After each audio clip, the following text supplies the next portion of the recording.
Hi, I'm Diane Cometa, and today on Dishin with Di, I'm going to make creme brulee. This is a very elegant dessert that's surprisingly simple to make. It's been around for a long time too. So let me show you what you need and we'll get started today on Dishin with Di.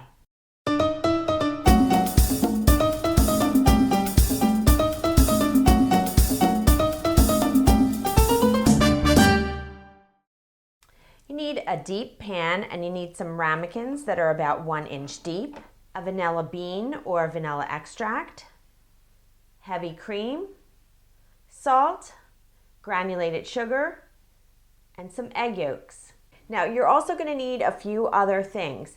On the stove I have a pot of water that's heating and I'm going to bring that to boil, and I also have a pan over there that I'm going to use to heat my milk. Additionally, I have this. This is a little blowtorch. These can be purchased rather inexpensively for maybe $10 or $20, and sometimes they come in a little set with the little ramekins. The next thing that you need is some superfine sugar. Now, if you don't have superfine sugar, don't go to the store and buy a whole box. I will leave a link and show you how to do that at home. It's very simple. You can make it from white granulated sugar. The first thing that we're going to do is take the vanilla bean and we're going to split that. So they usually come in a jar like this and you can buy them in the supermarket. If you can't get a vanilla bean, you can also buy the vanilla bean paste, or like I said, you can use vanilla extract, but the bean or the paste is really the better flavor that you're going to get. So they come like this. They're pretty long, and for this recipe I'm doing like a half recipe today. I'm just going to use a half of a bean and I'm going to cut that down the middle. You just want to kind of open this up with the back of your knife. You're just going to scrape it all out, put that into your cream, and do the other side all the way down. I'm going to take this over to the stove right now and get this started. The pan is heating over a medium-low heat and I'm adding the milk in. And also take that bean and just stick that in there. Now, if you're adding vanilla extract instead of using the bean or the paste, you don't want to add that in just yet. You're going to add that in at our next step. So right now, you're just going to let this cook until it comes to just below a boil. It's going to start to simmer. You'll see some bubbling there, and you just want to set it aside when that happens. So you also have your pot of water that you're bringing up to a boil, and when that boils, just set that aside, and then your oven is preheating to 325 degrees. So once this comes up to a simmer, then I'm going to go get the eggs started.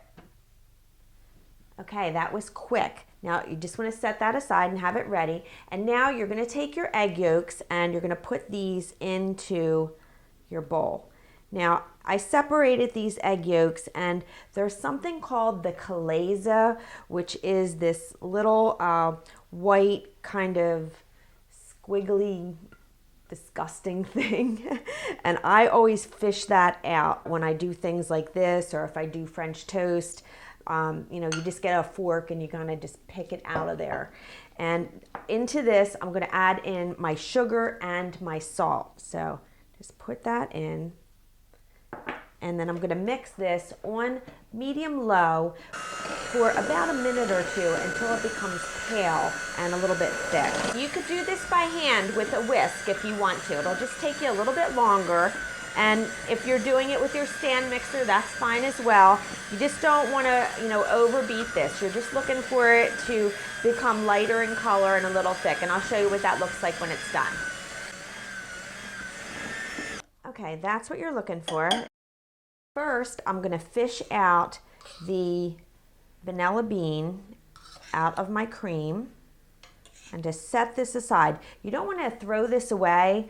What you can do with that is rinse it off really well and then let it dry thoroughly, and you could put that into your sugar and it flavors up your sugar. But make sure it dries completely, because I put it in my sugar last time and it wasn't completely dry and it kind of made some of my sugar get a little crystallized. So be careful with that.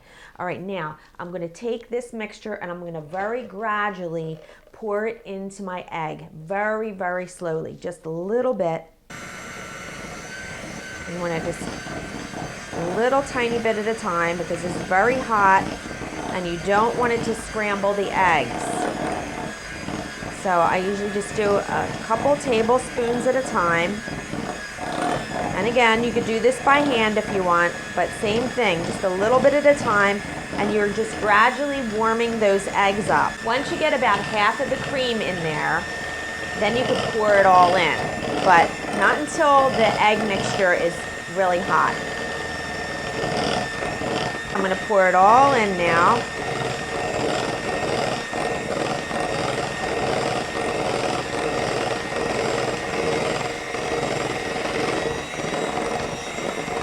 Okay, you don't really want to go too much further with that. You know, if it's a little foamy like that, that's okay. Now, there's a little bit at the bottom here. I want to get that out. That is the vanilla bean. I don't know if you could see that. So now is the point when you would add in your vanilla extract and just kind of mix that through. Now, I'm going to take this and let me just set this aside.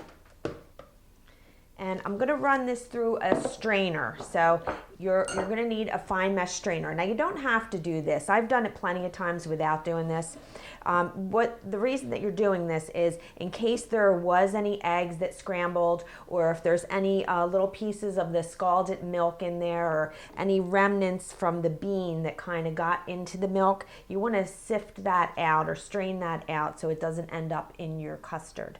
So I'm just going to take this and pour this through my mesh strainer, and I have a large measuring cup here that has a spout on the end. So that is what I'm going to use to pour this mixture into my custard cups. So this is a heat-proof bowl that I've used as well to mix everything in. And if you could smell this right now, it reminds me of the way vanilla ice cream smells, like a really good vanilla ice cream. Just that really strong vanilla scent. It's really delicious. And I have tried it with the vanilla extract, like I said, and it's just not the same. So if you could splurge and at least buy the bean is, the bean paste that is. The bean paste is just as much as the vanilla extract. It's really not that expensive. See, there was some remnants from the bean itself, so I don't want those in there. Okay, now, into my custard cups, I'm going to pour this mixture, and you want to just fill them almost to the top.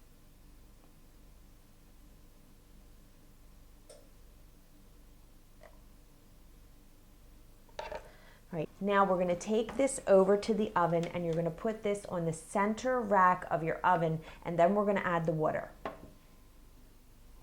Now I'm just going to pour this water in, and you only want to pour it up so that it's halfway up to the ramekins.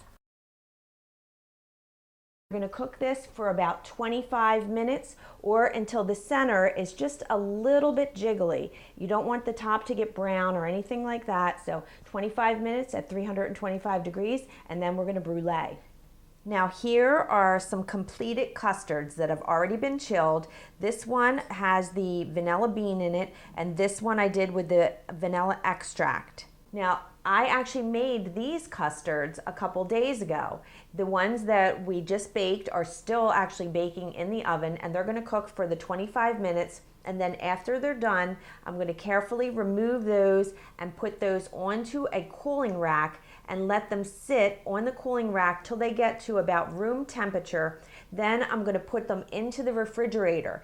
And once they get a little bit chilled, I'll cover them with some plastic wrap. Onto each custard, you're going to sprinkle about a tablespoon of this superfine sugar. Now, if you don't have the superfine and you're not going to make the superfine, you can do granulated, but it is going to take a little bit longer for it to brulee. So what I like to do is just kind of spread it out like this. Now, take your torch and safely turn that on, and you want to go about a couple inches away from the surface, and you want to go in circular motions like this. Just go around, and you'll see it start to brown. And then when that happens, I start to move away from it. Just get it where it's pretty brown, and then I move away and I go to the next spot. Just keep going all the way around like that. It takes a couple minutes. Now they're done, and hear that? When you're done with them, you can actually wait a couple minutes. I mean, you don't want to eat them right away because that top will be like sizzling hot. And if you're going to serve them and you have multiples that you have to brulee, you can put them in the fridge to chill for a few minutes, especially because sometimes the custard does get a little warm when you're doing that. But I'm going to give them a taste. So let's see. I think I'm going to taste the one that had the vanilla bean in it. That's this one here. So look at that.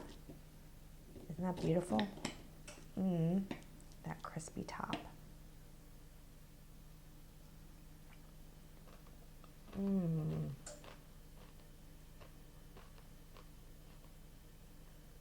telling you, I've had a lot of creme brulees in my life. In fact, it's my husband's favorite dessert. So every time we go to a restaurant, and we've been to some really nice restaurants, he always gets creme brulee. And there's like 2 places in the world that he likes it. And one of them is here at home because this is so good and it's so incredibly easy to make. The recipe is on my website, dishinwithdi.com, and there's lots of other things over there as well. So don't forget, if you haven't already, please subscribe. And I hope I made your life a little easier, more enjoyable, and delicious. I'll see you next time. Bye-bye.